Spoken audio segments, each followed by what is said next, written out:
ಕಾಂಗ್ರೆಸ್ ವಿರುದ್ಧ ಗದಗ್ನಲ್ಲಿ ಮಾಜಿ ಸಿಎಂ ಬೊಮ್ಮಾಯಿ ತೀವ್ರ ವಾಗ್ದಾಳಿ ನಡೆಸಿದ್ದಾರೆ.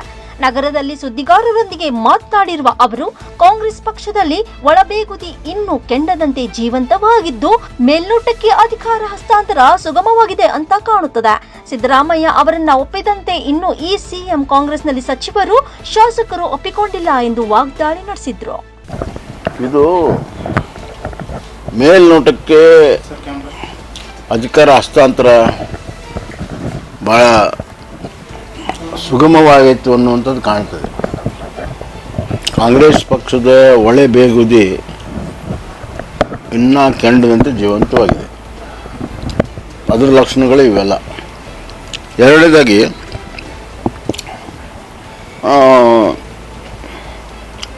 ಸಿದ್ದರಾಮಯ್ಯ ಅವರನ್ನು ಅಕ್ಸೆಪ್ಟ್ ಮಾಡ್ದಂಗೆ ಇನ್ನೂ ಈ ಮುಖ್ಯಮಂತ್ರಿನ ಕಾಂಗ್ರೆಸ್ನಲ್ಲಿ ಒಳಗಡೆ ಮಂತ್ರಿಗಳಿರ್ಬೋದು, ಎಮ್ ಎಲ್ ಎಗಳು ಇನ್ನೂ ಅಕ್ಸೆಪ್ಟ್ ಮಾಡಿಲ್ಲ. ಮೂರನೇದ್ದು, ಯಾಕೆ ಇಷ್ಟು ಪ್ರೆಷರ್ ಇದೆ ಮಂತ್ರಿ ಆಗೋದಕ್ಕೆ? ಎರಡನೇ ಕಂತು, ಒಂದನೇ ಕಂತು ಭಾಳ ಪ್ರೆಷರ್ ಇದೆ. ಯಾಕಿದೆ ಅಂದರೆ ಅವ್ರಿಗೆ ಗೊತ್ತಿದೆ 2028ಕ್ಕೆ ಕಾಂಗ್ರೆಸ್ ಬರೋದಿಲ್ಲ. ಎಲ್ಲರಿಗೂ ಗೊತ್ತಿದೆ ಅವ್ರಿಗೆ. ಈಗ ಏನಾರಾದರೂ ಈಗ ಆಗಬೇಕು, ಮುಂದೆ ಆಗೋದಿಲ್ಲ ಅಂತ. ಹೀಗಾಗಿ ಭಾಳ ಸಮಸ್ಯೆ ಇದೆ. ಈ ಸವಾಲುಗಳು ರಾಜಕೀಯವಾಗಿ ಸ್ಥಿರವಾಗಿದ್ದರೆ ಮಾತ್ರ ಆಡಳಿತ ಒಳ್ಳೇದು ಕೊಡೋಕ್ಕೆ ಸಾಧ್ಯ. ರಾಜಕೀಯ ಸ್ಥಿರತೆ ಇಲ್ಲದೆ ಒಳ್ಳೆ ಆಡಳಿತ ಕೊಡೋಕ್ಕೆ ಸಾಧ್ಯ ಇಲ್ಲ. ಹೀಗಾಗಿ ಈ ರಾಜಕೀಯ ಸವಾಲನ್ನು ಯಾವ ರೀತಿ ಶಿವಕುಮಾರ್ ನಿಭಾಯಿಸ್ತಾರೆ ಅನ್ನೋದು ಕಾದು ನೋಡಬೇಕಾಗಿದೆ. ಟ್ರಬಲ್ ಶೂಟರ್ ಅಂತಾರೆ.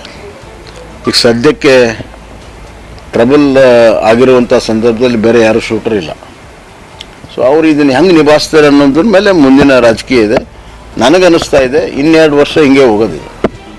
ರಾಜಕೀಯ ಅಸ್ಥಿರತೆ, ಅಸಮಾಧಾನ ಮತ್ತು ಆಡಳಿತದಲ್ಲಿ ಕುಸಿದು ಹೋಗುವಂಥದ್ದು, ಒಟ್ಟಾರೆ ಈ ಕಾಂಗ್ರೆಸ್ ಪಕ್ಷದ ಸಂಘರ್ಷಾತ್ಮಕವಾಗಿರುವಂಥ ರಾಜಕಾರಣದಲ್ಲಿ ಸಾಮಾನ್ಯ ಜನ ಸಂಘರ್ಷದಲ್ಲಿ ಸಿಕ್ಕೊಂಡು ತಮ್ಮ ಬದುಕು ದುಷ್ಟರವಾಗಿರುವಂಥದ್ದು ಭಾಸ. ಸಿದ್ದರಾಮಯ್ಯನವ್ರು ಸುಮ್ಮನೆ ಕೂತ್ಕೊಳ್ತಾರ ಸರ್? ಸಿದ್ದರಾಮಯ್ಯನವ್ರು ಸುಮ್ಮನೆ ಕೂತ್ಕೊಳ್ತಾರ ಅಂತ ನನಗೆ ಅನ್ನಿಸ್ತಾ ಇದೆ. ಅವ್ರು ಸುಮ್ಮನೆ ಕುಂತೇ ಇಲ್ಲ ಇದುವರೆಗೂ. ಈಗ ಕ್ಯಾಬಿನೆಟ್ ಮೊದಲೇ ಹಂತದ ಕ್ಯಾಬಿನೆಟ್ ಫಾರ್ಮೇಷನ್ ಇದೆ. ಯಾರು ಪ್ರಭಾವ ಕಾಣ್ತಾ ಇದೆ? ಒಂದು ಕಡೆ ಸಿದ್ದರಾಮಯ್ಯ, ಇನ್ನೊಂದು ಖರ್ಗೆ. ಇಷ್ಟು ಬಿಟ್ಟರೆ ಬೇರೆ ಯಾರ ಪ್ರಭಾವನೂ ಇಲ್ಲ ಅಲ್ಲಿ.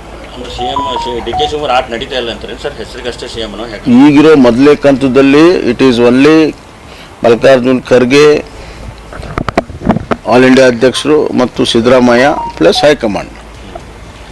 ಸೊ ಮುಂದಿನ ಕಂತದಲ್ಲಿ ಅವ್ರು ನಂಬ್ಕೊಂಡಿರುವಂಥ ಜನರನ್ನ ಮುಖ್ಯ ಮಂತ್ರಿಗಳನ್ನು ಮಾಡಿದರೆ ಮಾತ್ರ ಶಿವಕುಮಾರ್ ಅವ್ರ ಚಾಪಿದೆ ಅಂತ ಹೇಳ್ಬೋದು. ಇಲ್ಲಿದ್ರೆ ಇಲ್ಲ ಅಂತ ಹೇಳ್ಬೇಕಾಗ್ತದೆ. ಇಷ್ಟೆಲ್ಲ ಖ್ಯಾತಿ ಇವೆಲ್ಲ ಗದ್ದಲ ಹಿಂದೆ ಸಿದ್ದರಾಮಯ್ಯ ಅವರು ಏನಾದರೂ ಪಾತ್ರ ಈಗ ಸದ್ಯಕ್ಕೆ ಮೇಲ್ನೋಟಕ್ಕಿಲ್ಲ. ಬರುವಂಥ ದಿನಗಳಲ್ಲಿ ಗೊತ್ತಾಗ್ತದೆ. ಇನ್ನೊಂದು